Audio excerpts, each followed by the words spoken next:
যারা সাধারণ ছাত্র আছি আমরা দেশ সংস্কারে কাজ করছিলাম, এর মধ্যে আঘাত হানলো ভয়ালো বন্যা। তো এই আঘাতের ফলে আমাদের সংস্কার কার্যক্রম কিছুটা ব্যাহত হয়েছে এবং এই বিপদের ফলে কিন্তু আমরা আরও বেশি সংঘবদ্ধ হতে পেরেছি এই বিপদটাকে যেন সবাই একত্রে মানে পার হতে পারি।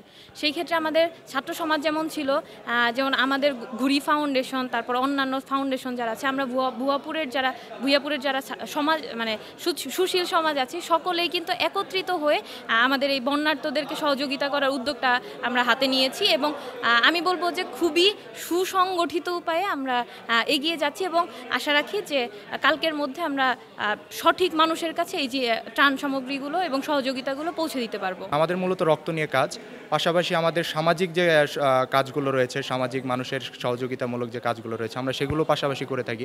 বর্তমানে যেহেতু বাংলাদেশে একটি চলমান বড় ধরনের একটি বিপর্যয় পরিস্থিতি রয়েছে, তো সেই হিসেবে আমাদের সংগঠনটি যেহেতু সামাজিক কাজেও লিপ্ত থাকে, তো আমরা এই ধরনের বিপর্যয়ে সকলের সাথে একসাথে সামাজিক সংগঠনের সামাজিকমূলক কাজে একসাথে অংশগ্রহণ করেছি। আমাদের সামাজিকমূলক কাজগুলোর মধ্যে বিস্তারিত অনেক ধরনের কাজ রয়েছে, তার মধ্যে আমাদের যেহেতু এটা একটা জাতীয় বিপর্যয় বলা চলে, সেই হিসেবে আমাদের ভয়াপুর ব্লাড ব্যাংক, ভয়াপুর টাঙ্গাইল আলহামদুলিল্লাহ আমাদের সর্বোচ্চটা দিয়ে এই দুর্যোগের মোকাবেলার জন্য, আমরা দুর্যোগের সহযোগিতার জন্য আমরা ইনশাল্লাহ প্রস্তুত আছি। আমরা ইনশাল্লাহ চেষ্টা করব আমাদের সর্বোচ্চটা দিয়ে ইনশাল্লাহ সামনে এগিয়ে যাওয়া। আমরা ভুয়াপুরের সকল সামাজিক সংগঠন মিলে একতাবদ্ধ হয়ে একটি ঐক্যবদ্ধ প্ল্যাটফর্মে এসেছি। আপনারা জানেন আমাদের বাংলাদেশের 10 থেকে প্রায় 12টি জেলা বন্যা কবলিত, সেখানকার মানুষজন পানিবন্দী। তো আমরা সকল সংগঠন মিলে সিদ্ধান্ত নিয়েছি যে আমরা সবাই মিলে একটি একতাবদ্ধ হয়ে একটি সুন্দর একটি প্ল্যাটফর্মের মাধ্যমে আমরা তাদের পাশে দাঁড়াবো। এই যে আমরা সকল সংগঠন মিলে তাদের পাশে দাঁড়িয়েছি, সবাই মিলে এখানে কাজ করছে। আপনারা দেখতে পাচ্ছেন যে এখানে একটি খুব সুন্দর আনন্দ ঘন পরিবেশ। এই পরিবেশের মাধ্যমে আসলে প্রমাণ করেছে 10-এর লাঠি 1-এর বোঝা। মহৎ উদ্যোগে আমরা আমাদের প্রতিভা ছাত্র সংগঠন সহ বিভিন্ন সামাজিক সংগঠন আমরা একত্রিত হতে পেরেছি, এটা আমরা অত্যন্ত আনন্দিত। আসলে একতাই বল, আমরা একতা হয়েছি বিধায় কিন্তু একটা বড় একটা ফান্ড আমরা ক্রিয়েট করতে পেরেছি। প্রায় 5 লক্ষ টাকার মতো আমরা বিভিন্ন আমাদের উপজেলা থেকে আমরা ক্রিয়েট করছি। তো এতগুলো টাকা কিন্তু আসলে অল্প সময়ের মধ্যে ক্রিয়েট করা খুব কষ্টসাধ্য। এই জন্য আমাদের বিশেষ করে ধন্যবাদ জানাই আমাদের সকল সদস্য, বিভিন্ন সংগঠনের সদস্যরা খেয়ে না খেয়ে, সকালে হয়তো অনেকে একটা রুটি খেয়ে বের হয়েছে, সারাদিন পর তারা ফান্ড ক্রিয়েট করে জমা দিয়ে তারা হয়তো বাসায় চলে তারপরে খাওয়া দাওয়া করেছে। এই যে কষ্ট, এই কষ্টের ফলে যে আমরা একটা ফান্ড ক্রিয়েট করেছি, এটা নিয়ে হয়তো যখন আমরা তাদের বন্যার্তদের মাঝে পৌঁছে দিতে পারবো।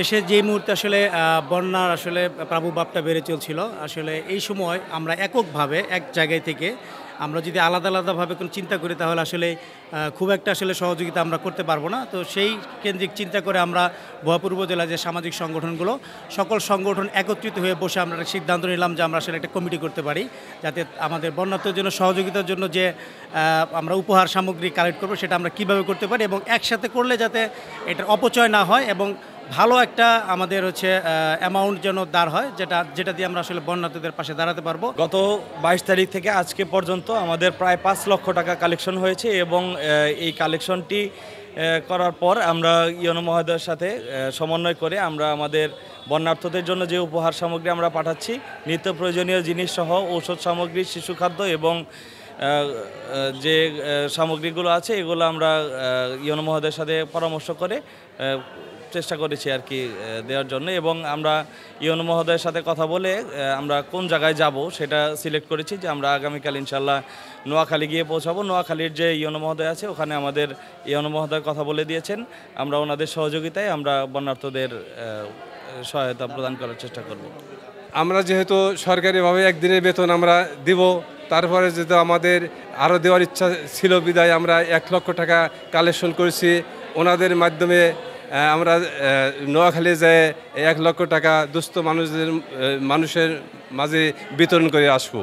ভুয়াপুর উপজেলার শিক্ষার্থীবৃন্দ, বিশেষ করে বৈষম্যবৃদ্ধি ছাত্র আন্দোলনের সাথে যারা সম্পৃক্ত ছিলেন, তারা প্রথমে আমার কাছে আসে যে তারা যাবে বন্যা দুর্গত ব্যক্তিদের সহযোগিতার জন্য। সেজন্য বন্যা দুর্গত যে অঞ্চলগুলো আছে সেগুলো অ্যানালাইসিস করে আমরা প্রথমে নির্ধারণ করি যে কোথায় গেলে আমাদের জন্য ভালো হয়।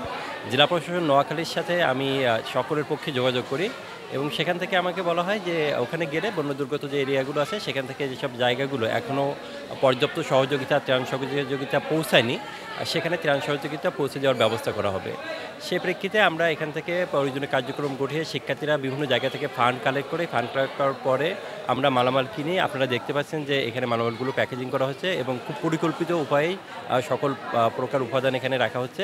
রেখে এই মালামালগুলো আজকে রাতেই রওনা হবে এবং আগামীকাল সকালে গিয়ে জেলা প্রশাসনের সাথে যোগাযোগ করে তারপর বন্য দুর্গত যে এলাকা আছে সেই এলাকায় যেখানে এখনও ত্রাণ সহায়তা পর্যাপ্ত পৌঁছায়নি, সেখানে এই ত্রাণগুলো বন্যা দুর্গতদের মাঝে বিতরণ করা হবে।